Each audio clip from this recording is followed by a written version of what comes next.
Numunezero kongera gusubira guhura namwe muri Himbaza ndabashimira cyane kuba mwahisemo gukurikirana ibiganiro vya television Heritage. Kaze rero mu kiganiro canyu nkuko mumenyereye tuba dufise abashitsi aho tumarana nabo akanya tukaganira tukavugana ku bijanye n'ubuzima bwo guhimbaza hamwe n'ibikorwa bariko barakora. Rero kuri uno munsi nkaba nakiriye n'abaririmbyi bari mu umugwi uri kurakora muri kino gihe muri kino gihugu cy'u Burundi, Umurwi Ipendo Sound nibo nakiriye hano bamwe mu baririmbyi bawugize. Reka ndabikaze kugira ngo baturamutse hanyuma byinshi ni mu kiganiro mugumane natwe. Mpere ku mwigeme. Ladies first. So. Amakuru. Ni meza cyane. Ni ya kabiri twakiriye hano turaryohewe. Akazina amazina yanjye nitwa Igira Ubuntu Shalom Forever. Yego. Igira Ubuntu Shalom Forever asengera he? Asengera Spirit Garden. Okay. Kaze cyane. Yego murakoze. Naam. Nitwa Irakoze Fabrice ku mazina ntawe n'abavyeyi. Mugabo nkaba nkunzwe guhamagarwa cyane ku izina Fable. Ndakijijwe murakoze cyane kunyekera muri studio za radio na television Heritage TV. Fabrice nawe asengera he? Bon, Fabrice arakijijwe yakuriye muri Pentecote. N'ubu uyo jovuga ko ari umuntu ari muri Pentecote, Église Pentecote. Kaze cyane nibaza ko ari we uri muri bashasha mu ego ndamazeho igihe kitari gito nubwo no amaze igihe gito gusa sinaye bwabeho ushobore kugaragara cyane. N'umugwi Ipendo Sound ufise uturimbo tutari duke harimo n'akarimbo gashasha kitwa AHERA. Ndashaka mu turirimbira akantu gatonya ku ndirimbo nshasha hanyuma turaza kubandanya n'ikiganiro. Nari mwisi nafise imana rurema atavyizigiro vy'ibizoza ubu mboneka muri we nafise ukwanje kugororoka ariko kuzanwa no kwizera nazanwa hera ndera kumugwa w'Imana niho nibera nambitswe izera ndera ndumwana w'Imana je na papa turasa ubunegejwe hafi haramaraso mvugira ubunegejwe hafi haramaraso Siko byageze oya byatumye je ninjira hera saba veza cyangwa amafaranga sinizahabu byanyinjira hera n'urukundo n'imbabazi n'urukundo n'imbabazi ubu ndishikirage ubu naremewe ubu ndishikirage ubu naremewe. Amen. Ni indirimbo nziza mwandika kukwera kw'Imana. Mwadusigura gato nk'abantu bari mu mugwi mwaduhaye message kubera iki nyene indirimbo yitwa AHERA. Igituma yitwa AHERA kuvuga uri kuragerageza kumviriza indirimbo yerekeranye n'igikorwa Yesu yakoze. Rero ico gikorwa yakoze cyatumye twinjira AHERA. Aho hera bavuga kuvuga ngo aho hera bavuga hinjira umuntu afise ubundi buzima, uvuga ubuzima bw'Imana muri we. Ego aho hera bavuga ni umuntu ashaka kuhinjira wenyene umuntu afise ubuzima bw'Imana muri we bivanye nuko yizeye Kristo ku gikorwa yakoze. Amen. Nzi kuri Fabrice mbega ivyo bifise impact iyihe ku bijanye n'ubuzima bwo guhimbaza? Normalement dufatiye ku buzima bwo guhimbaza kugira ngo ushobore guhimbaza cyane cyane nuko gusa abantu novuga ba kino gihe abarimvyi ba kino gihe bariko barabidevaloriza kubisanzwe hahimbaza uwera tubifatanyije n'ubuzima bwo guhimbaza hahimbaza uwera ko guhimbaza no kuvuga umuntu uhimbaza cyangwa umuntu wadoha no kuvuga ni Imana no kuvuga hari ibimaze utegezwa gutanga imbere y'Imana ntushobora kubitanga kuko hari ikintu ushobora guha Imana utera utari umuntu novuga wamaze gushika muri ico kibanza cera aho hera hari ubuzima canke hariho ahantu udashobora gushika mu guhimbaza hari n'ahantu Imana idashobora kuvyakira canke ngo Imana ishobore kumva neza ubwo buzima bwawe bwo guhimbaza kubera ico kintu conyene dushobora kuvuga ko ari ahera ushobora kuba utarashika. Abarinzi ba kino gihe bafise ikibazo benshi cyane, barafise probleme yuko tubikora kugira ngo umuntu abe celebre, kugira ngo umuntu amenyekane, mugabo ntidufate neza ko hari ubundi buzima turiko turatanga bivanye n'iki turimwo. Ngerageje kubifatanya no guhimbaza cyangwa gutazira, ntushobora guhimbaza utari umuntu w'Imana. Ukuvuga harabaho umuntu w'Imana, harabaho n'umwana w'Imana. Umwana w'Imana n'umuntu yamaze gushika aho hera turiko turavuga, kuko twarahawe ubwo burenganzira bwo gushika hera. Amen.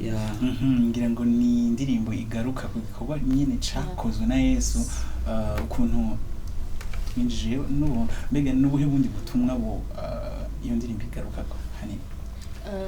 Ubundi butumwa ahanini bugaruka muri iyo ndirimbo ni ukwera kw'Imana. Iyo bavuze ukwera kw'Imana bavuze kameremere k'Imana. Rero kameremere k'Imana udafise Kristo muri wowe, bwa Kristo nawe n'Imana ubwayo baburi Kristo. Kristo rero nawe ari muri twebwe tuba dufise ako kameremere k'Imana. Mbega nk'umuntu atarakira Kristo ushobora guhimbaza Imana neza?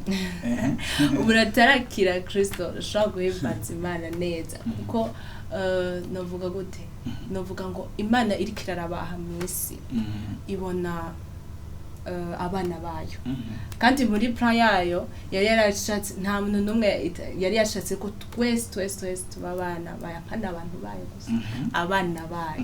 Niyo plan ya kameremere, dusangire kameremere nayo. Rero mu gihe utari umwana w'Imana, sinibaza gushobora kuvugana na papa wawe neza uko byategerezwa. Ngira unyibukije ijambo ry'Imana, hariho passage ivuga ngo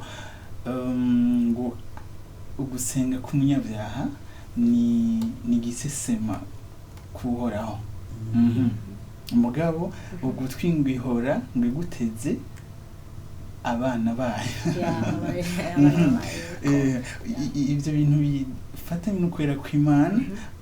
Murabona yuko gushimira Yesu quand même kubona yarashoboye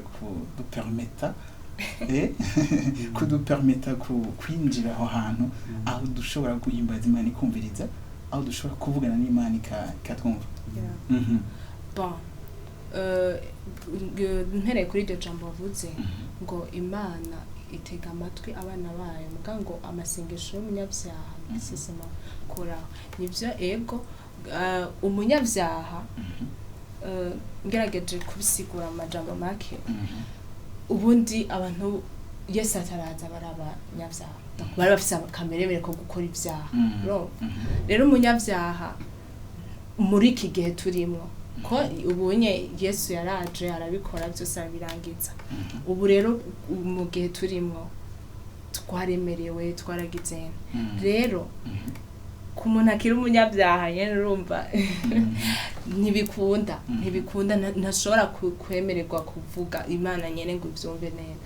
Ariko iyi ndirimbo ikeneye iradutumirira no kuvuga ngo abakijijwe mbega tuhagaze gute, hama batarakizwa nabo mbega nkijijwe bimeze gute naho.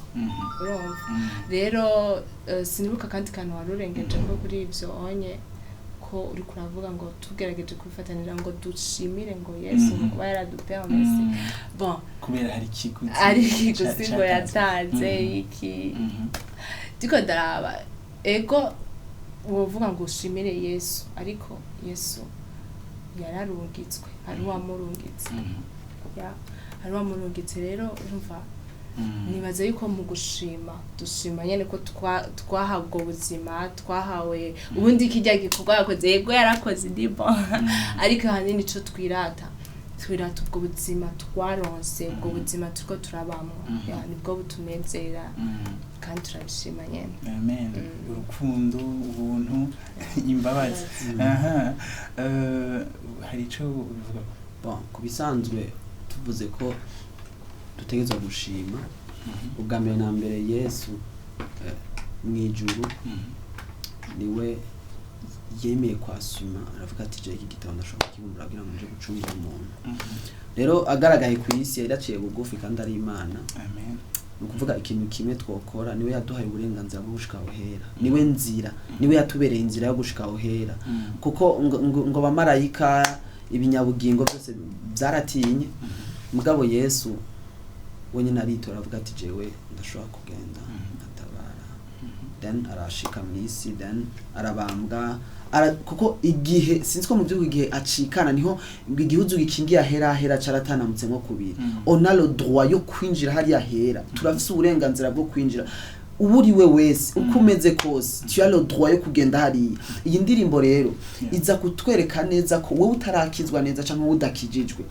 warahabwa uburenganzira mugalo problème ntavyuzi ikindi naco wena washitseyo hari ushobora kuba yarashitseyo muga ntamenye réellement the place just ikibanza rimwe kuko hari abantu tugiriga ubuntu muga tukabupfisha ubushanyi tumenye ibyo turimo mugabo ni kugira ngo tumenye neza aho turi tumenye neza nico turimo kandi utarakira ako gakiza nawe amenye amaze gukizwa eske maze gukizwa mbandi uburi mu kibanza cera kuko ngo twarahawe uburenganzira bwo gushika AHERA kandi iyi ndirimbo gerageje kuyumviza ngo hari amaraso amvugira ayo maraso amvugira ni kwa kwera nyene kuko amaraso ni yatweza tukaririmbe gato yango kana ako negejwe hafi ubunegejwe hafi hari amaraso amvugira ubunegejwe hafi hari amaraso nukuvuga naregejwe hafi hari amaraso aguma mvugira even naho rimwe bishika ko birashika umuntu agatirigana kuko turafise genre ibidushikira rimwe mugabo toujours ndibuka ko hari amaraso amvugira no kuvuga iyi ndirimbo ifise message iri vaste ifise message iri vaste dukurikije ku ma couple dukurikije ku ma bright dukurikije kuri zi couple z'aba rappeurs ukurikije nka David kandi na drums urumva yaravye ati twarakijijwe turi nyeguyiwe ngo twegereye intebe y'ubu ntabwo because twarashitse hamwe AHERA turafise uburenganzira David na wacha ajaraza avuga ati burya ukwera sigihushane cyo kwirabura kuko mvuze ngo ukwera ni gihushane cyo kwirabura no bamvuze ko Imana swatirera canke irabura mugabo Imana nta kindi kintu twayikompaye nayo irera merci kamere mvuze kamere mere en fait umuntu avuze kamere mere je ndafise kamere mere dufate c'est un exemple ndafise kamere mere no kuvuga muri kamere mere y'Imana nukwera nta nikindi kintu kirenze ivyo kuko mvuze ngo hariho ukuntu Imana ngusho kuko ntihinduka nico gituma twafashe ngo kuko bazi ko ibara ryera rirera hatabayeho contre y'igera ni black ni noir mugabo imbere y'Imana nta cirabura kibaho ko Imana irera muri kamere mere yayo irera mwavuze ko ari indirimbo yandikiwe abantu bari abamaze gukizwa n'abatarakizwa mbega bimaze kugira conscience yuko hariho amaraso amvugira hariho ubuntu bwanyindije ubu no munsi nshobora guhimbaza Imana ikimazi kihari kugira ngo bimenye uko hariho inteze bon novuga ngo ikimazi kihari kugira ngo ubimenye ikintu wotanga donc ikintu l'importance yo kubimenya bon importance yo kubimenya no ku just novuga kubimenya gusa ahubwo no kubibamo kuko ubimenye gusa ni babandi nyene hariho n'ababizi ariko batabirimo ikintu gikaze cyane rero ego kubimenya donc banza kubimenya hama rero n'ukuntu bibamo importance rero nibaza ko zoba zirimo ni nyinshi cyane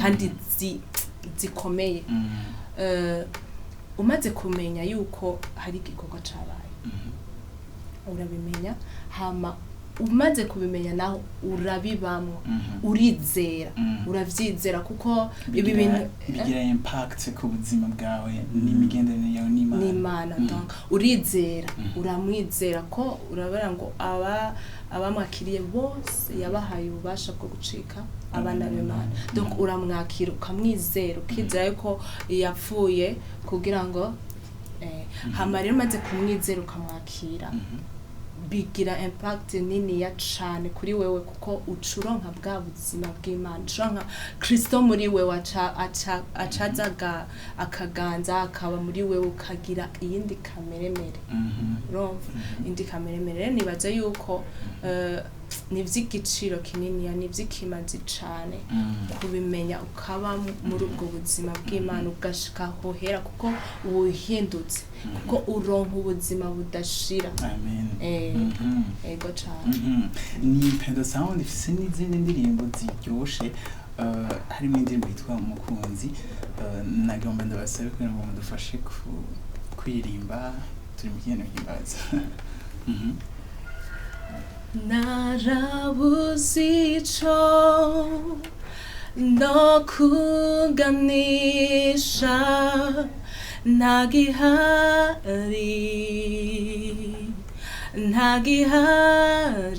ntagihari mukunzi wanje undutira bose mwemuyera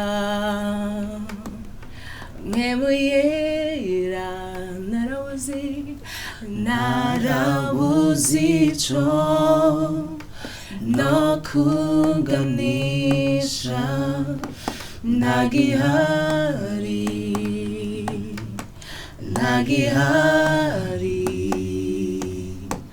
mukunzi wanje undutira bose mwemuyera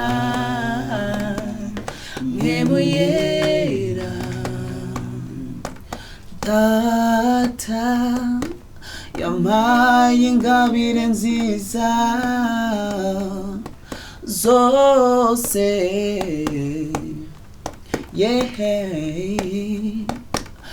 ariko nasaze wewe mwemuyera urigitangaza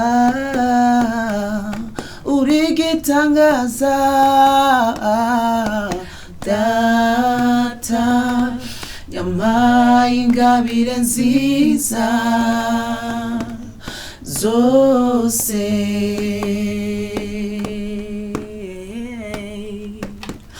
ariko nasaze wewe mwemuyera urigitangaza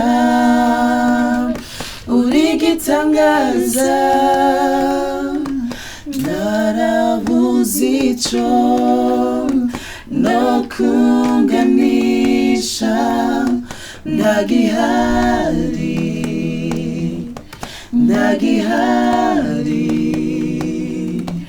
mukunzi wanje undutira bose mwemuyera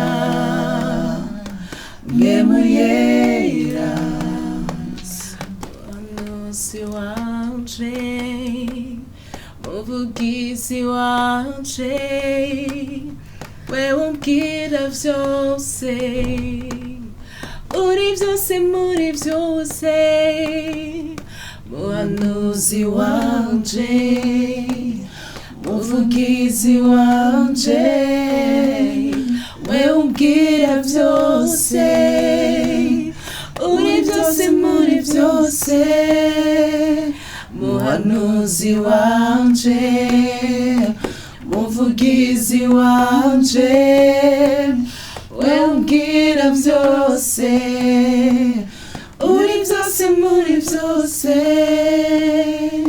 narabuze ico no kunganisha ntagihari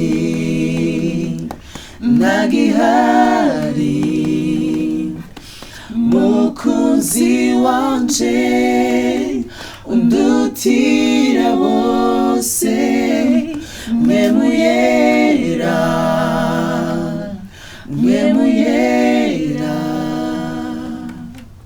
Amen. Wumvise indirimbo twahereyeko ukumva ni urumva ko ni za ndirimbo zihamvuye abantu ku nshuti na mpwemu yera nshuti n'Imana.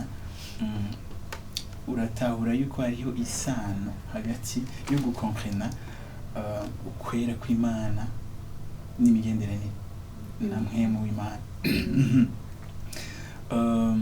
Nashaka kubaza mbega nk'abantu bariko barakurikirana iki kiganiro ni gute busha kwentretena imigenderanire n'Imana kuri niveau yo hejuru? Ugerageje kubikompara kwanza ufise kwakwera kw'Imana ufise ubuzima muri wewe, guhera umunsi ubwakira ubwo buzima urahabwa mpwemu yera muri wewe.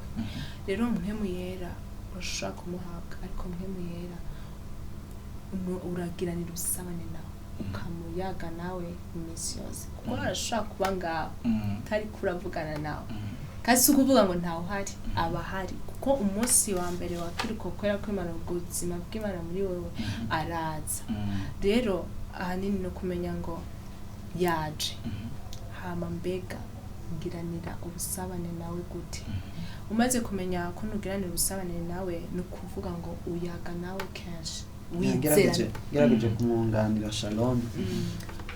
Tuvuze ukuntu ushobora kubikora mpwemu yera hamwe n'ukwera, kugira ngo igihe wakira agakiza, igihe wakira umwami Yesu Kristo umwami n'umukiza w'ubugingo bwawe, warakiriye mpwemu yera nawe.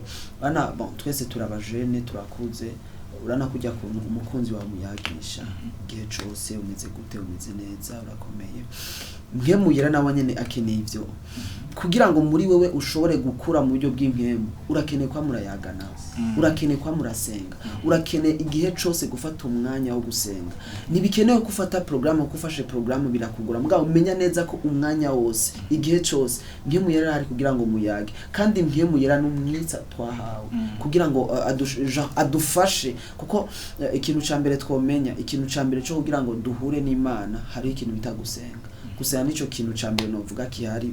Hari dusenga uburyo butandukanye, mugabo ukusenga kose, mugabo umenye kugira ngo mpwemu yera, kuko iyi ndirimbo ikubwira ati mpwemu yera n'umwitsa n'umukunzi wanje, ni byose muri byose. No kuvuga kugira ngo ico kintu ugere ku rugezo wo kugitahura, n'umwanya mu marana nawe, ni intimite, n'ubusabane, ni bwa busabane mwagiriraniye, kugira ngo ushobore kugirana uvuga ati mpwemu yera numva atakindi kintu mwunganisha nawe, n'umukunzi wanje umva nta kihari. No kuvuga ico kugira ngo ushobore kugishikako bivana n'umwanya mu marana, Rero ikintu gikuru twovuga nk'umuntu yakiri umwami Yesu kugira ngo akure mu buryo bw'impwemu, kuko mpwemu yera arahari nubari ngaha, kugira ngo bikunde wowe ukure mu buryo bw'impwemu biragukenera cyane gusenga, biragukenera gusenga cyane. Bandanije gusenga navyo, hari abantu bibaze yuko gusenga ari novuga ngo kugenda kubwira Imana na Imana imitwaro, ariko gusenga nukuganira n'Imana, hanini si imitwaro ko iyo yibiyizi, ariko ico bishaka gusenga, ivyo byo gusenga vuze ni kuganira nayo. Hama rero no kugira uduge kuyindi ntambwe, ni kuvuga ngo ubanza kugiranira ubusabane namwe mwera imisi yose. Ntavyo kuvuga ngo ndapanze ngo ndasenga, nuvuga umenya ko n'ubuzima bw'iwawe mu gihe utari kurabikora nturi kurabaho ubuzima wategeza kubaho. Nukuvuga ko gutahura ukwera biranagufasha gustabiliza ubucuti na mpwemera. Umaze gutahura ukwera ni ukuvuga birakumvisha neza ko hari ikintu just utegerezwa gukora, hari ikintu utegerezwa gukora, ko wamaze gutahura ukwera kw'Imana, wamaze gutahura mpwemuye. Uvuga ati kugira ngo abonse ubucuti bwacu bandanye buhaba, harakenewe cyane ikintu cyane cyo kurondera ukuntu twosabana nabo. Mbega navuga ni izihe nyungu umuntu akura mu kwera kw'Imana? Inyungu umuntu akura mu kwera kw'Imana, inyungu de la présence de la kwera kw'Imana. Inyungu ya mbere nabuze ukwera ni kameremere, kameremere kari muri wowe, ako kameremere gafise ukuvuga ufise ubugingo budashira iyo niyo nyungu ya mbere ubuzima bw'Imana ya ni inyungu ya mbere n'ubuzima budahera ubuzima ubugingo budashira donc ndiko sinziko uranyumva ubugingo budashira iyo niyo nyungu ya mbere kuko birababaje cyane hariho umuntu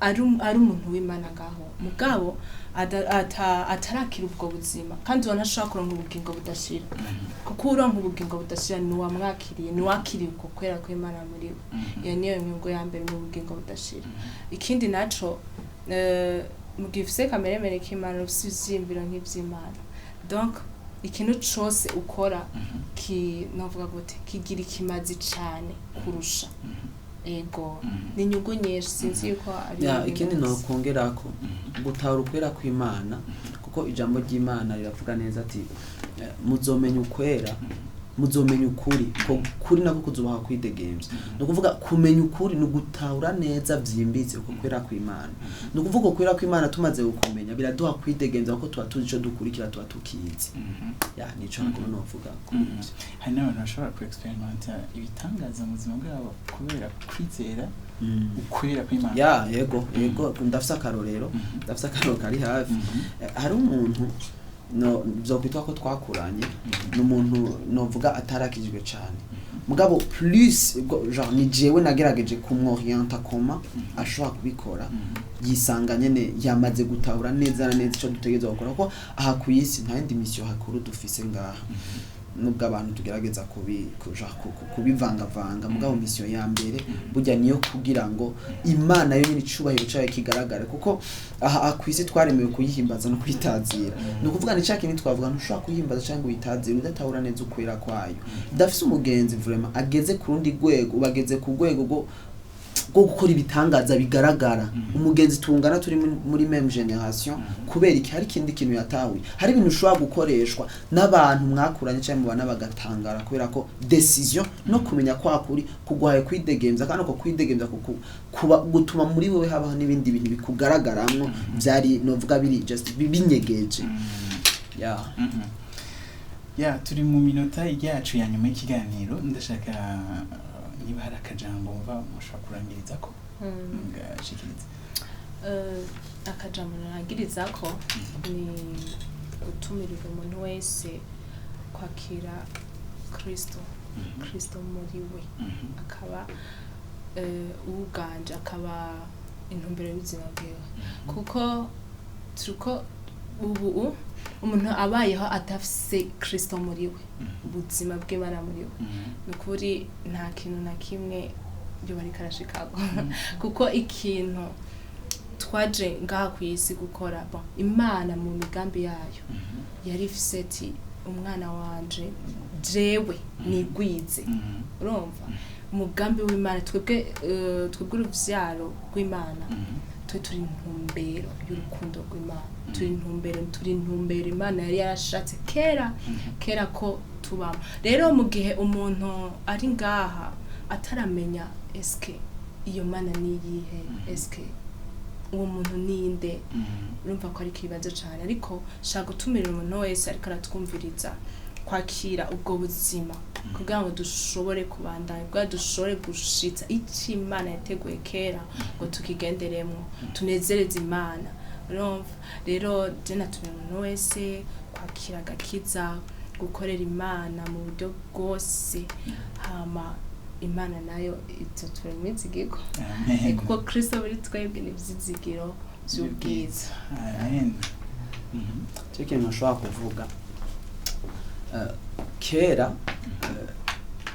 twese turafise kahise kacu turafise ibyo twavuga twaciyemo hari ibintu novuga udatahura utaraja muri presence y'Imana utaramenya uko kwera kw'Imana rero natumira umuntu wese kugerageza kurondera uko kwera kw'Imana ko hari ibintu kare byari inyungu kuri twebwe mugo novyita ko ari ubuhombe kubera ko hari ikindi kintu twatahuye rero je natumira umuntu wese ariko aratwumviriza yaba ngaha hafi canke kure yacu amenye neza ko aha kuri nosi turakeneye Imana uko vyogenda kose urakeneye Imana kuko hariho ikintu no kwita kumenyekana muri ubu buryo hari n'ikindi kintu no kwita kumenyekana muri ubu buryo hari ukuntu umuntu Imana ishobora kumuhindurira amateka mu mwanya muto kubera decision rero natumira umuntu wese muri kano kanya yo bari ukijijwe cyangwa utarakira umwami Yesu agerageze ukijizwe agerageza afata ingingo yo kurondera burya busabane twavuga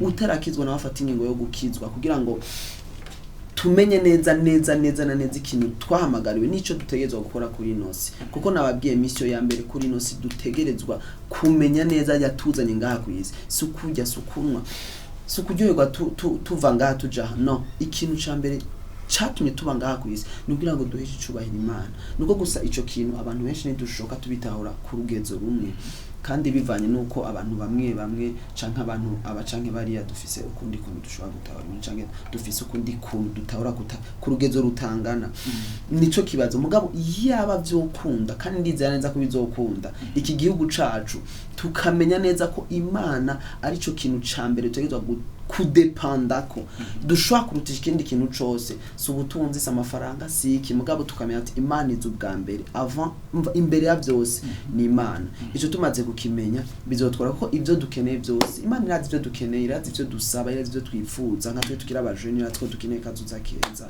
irazi twari byinshi dukeneye mugabo icambere na mbere no kuhesha icubahiro no kuyihimbaza no kuyihimbara hama ibindi byose bizoza nk'inyongera tubanze turondere ivyo bwami bw'Imana turondere no kugororoka kwayo ibindi byose bizoza nk'inyongera ikindi kintu nanosaba turakeneye nk'abaririmbyi gushigikirwa ko dufise ubutumwa bunini ya cane hari abaririmbyi benshi cane kandi bafise impano zo kwandika bafise impano zo kuririmba mugabo badafise ikintu novuga support mvuze support reka mvuge help badafise ubufasha ico kintu uwo muntu afise muri we nararonka uburyo akigaragaza ubwo buryo bwo kukigaragaza turabakeneye les journalistes turakeneye abantu badufasha turakeneye gabo Burundi ko habaho abantu bitanga abantu twita abatunzi bakagaragara kugira ngo bagira ico barekura hama kugira ngo abaririmbyi tugaragare dutanga impano izo mpano zacu zirashobora gusova n'undi muntu ari kure hariya hama igihugu cacu caguke mu buryo bw'impemu twagurire n'ahandi kuko hari ibindi bihugu bikeneye